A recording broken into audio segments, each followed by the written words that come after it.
We're going yarn shopping. Okay, I'm going to level with you. We're not literally going yarn shopping today. I'm not going to take my camera and a tripod and a gimbal and walk around the superstore and pick up different things. And there are two reasons for that. And one of them is the logistics of it. And the other one is the awkwardness. A lot of the things that I'm going to talk to you about today are ways of critiquing the products in your own mind as you walk through the store to make really good purchasing decisions. I have made some terrible yarn decisions.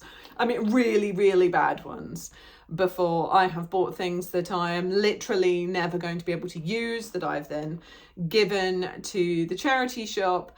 I have fortunately had a couple that I've managed to invent projects for, and I've had some that have been such terrible quality that they have literally in their entirety ended up as toy stuffing for other yarns.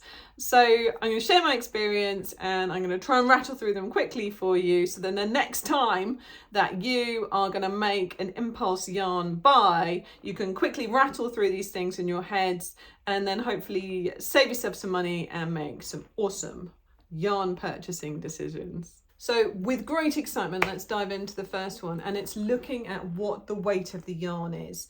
Now, I've seen some absolutely stunning lace weight, fingering weight yarns in the shop and been so tempted to buy them. But the reality is that I am never going to do those projects. That really fine crochet work that's intricate and time consuming, I find it so beautiful to look at, but it doesn't hold any appeal to me to do.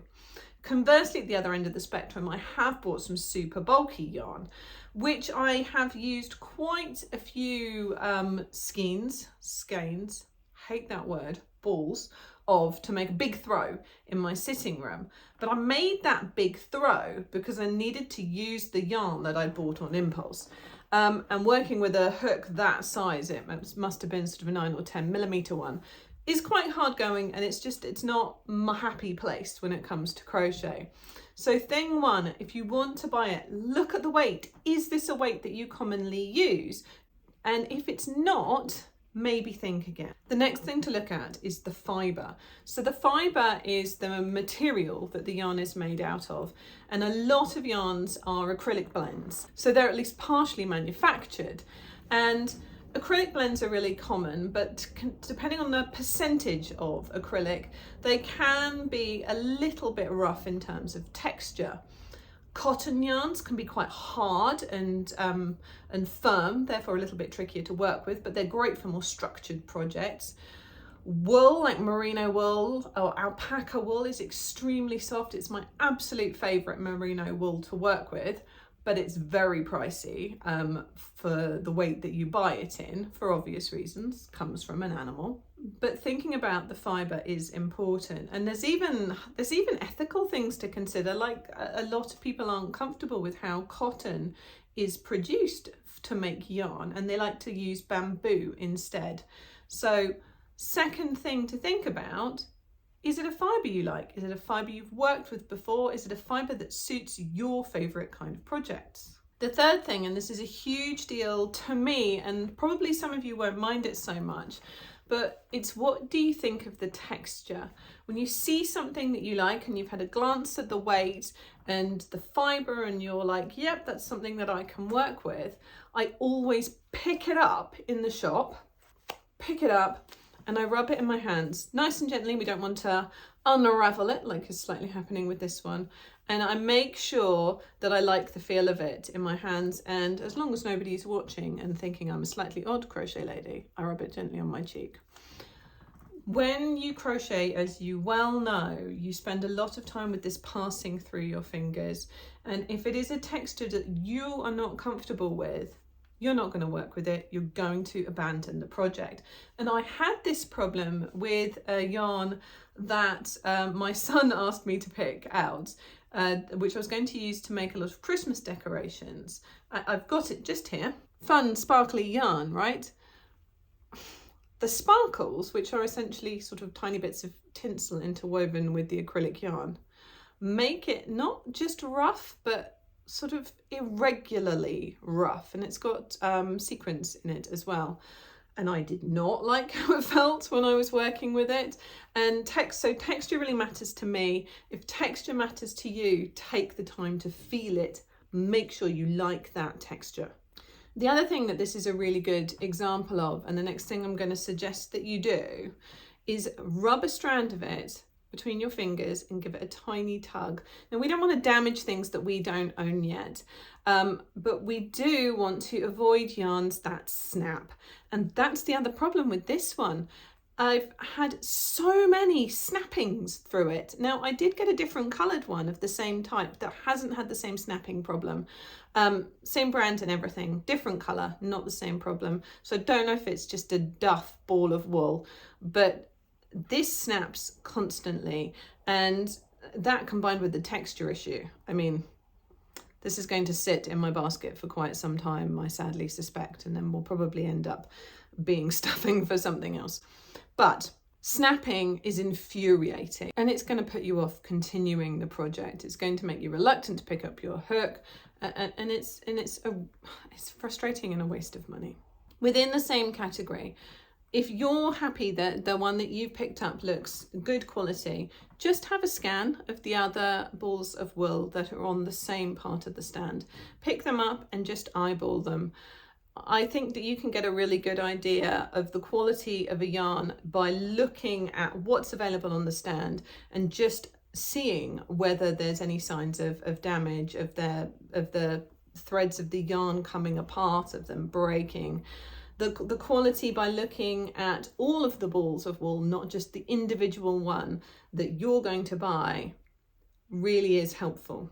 Thinking about quantities also is a big deal. When I bought this, I got a couple of them at the same time because what I wanted it for potentially was a blanket that I was going to make. And actually now I've decided that I'm going to use it for amigurumi. But as a result, I needed to make sure that I had at least 4 of these to complete the project that I had in mind, and make sure that there is enough on the shelf, enough available. Have a quick look online if there isn't, or ask the person who's working in the store to make sure that you're going to have the quantity that you need. Don't just buy one and hope for the best, because that can end up really quite aggravating later on. It's also worth thinking when you're buying some yarn about colour matching. You're unlikely to use just one colour for the project. So does this yarn and this colour and its weight match up to ones that you currently have that you wanted for the same project? Hold it next to other yarns on the stand, and ideally if they've got ones that are exactly the same as the one you're going to work with, and make sure that the colours match up well. To me, colour matching is a lot about getting the tone right. So putting bright colours with bright colours, autumnal colours with autumnal colours, muted pastel tones together. You can do it by eye. Hold them next to each other. Do you personally think that they look good together? The next thing, obviously, that we most of us have to think about is budgeting. So I talked briefly about making sure that they had the right number of skeins for whatever it was that you're going to do with it. You also need to make sure that that's within your budget. So don't just think about, well, this costs, X amount. That's fine. Think this costs X amount times however many of these that I'm going to need, plus the quantity of any other colours that you're going to need. It's terribly frustrating to buy something and then be unable to use it because you don't have the budget for the rest of the project. I think we're on the 9th now, but something that I really want to mention is that occasionally in stores, yarns are wrapped in plastic. It means you can't do a lot of the things that I've just described. You can colour match, but you can't get a good idea of feel and quality. And honestly, it makes me a little suspicious, but it doesn't necessarily mean that it's a bad quality yarn.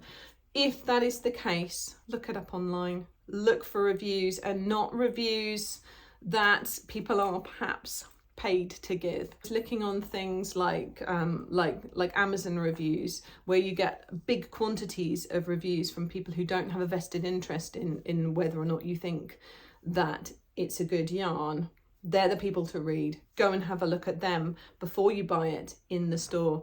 If you can, do still buy it in the store and support local businesses over online retail, obviously, and because you want to be able to go to the yarn store next week and buy more yarn.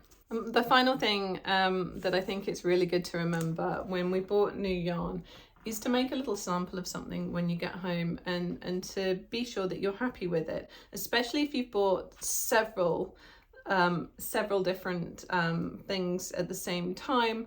Make a sample with one of them, and then if you're not happy with it, hopefully you can return the other balls of wool, if nothing else, later on.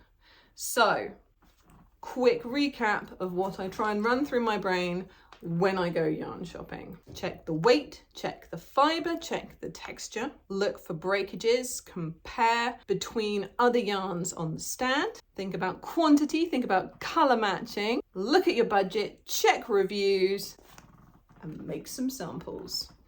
I'm sure that the next time that I go into the hobby store, I will make some great and some questionable yarn decisions still, but that's just what I try and do to keep my yarn budget intact and to make sure that I end up with the kind of yarn that I want for my next project. I hope that's been helpful, and happy crocheting.